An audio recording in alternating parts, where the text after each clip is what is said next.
Don't be afraid that your accountant is going to rip you off by taking all of the money that you have in your bank account, in your company bank account, because that's not possible. And while we're at it, I wanted to add this specific rule that if you want some expense to be a write-off for your Portuguese company, you need to ask that invoice with the NIF and the name of your Portuguese company. You cannot ask that invoice to be in your own personal name. If it's your own personal name, it won't do it. It won't be of any use for your company. So write-offs for your company, expenses that you want to pay through your company, you need to request an invoice with the NIF and the name of your company. So this is a very important thing, and it's probably something that is different from the US, because I always see this. Okay. So in Portugal, there's a lot of almost blind trust to your accountants. And this is because the rules change a lot.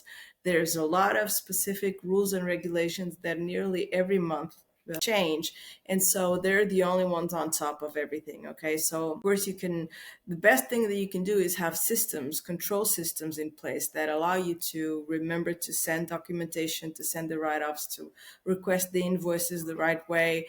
But you really need to have a level of trust with your accountant. So you really need someone that you can trust.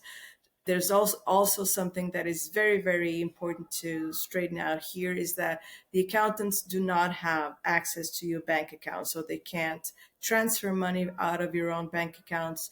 You have to be the one to do that. And so they can send you your salary receipt. For instance, they can send you your salary sheet and say, look, now you have to go into your company bank account and pay yourself your salary. So out of your corporate bank account, so company bank account, to your personal bank account, your own salary. But this is something that you, as a shareholder or a manager, you're going to do this, not your accountant. So don't be afraid that your accountant is going to rip you off by taking all of the money that you have in your bank account, in your company bank account, because that's not possible.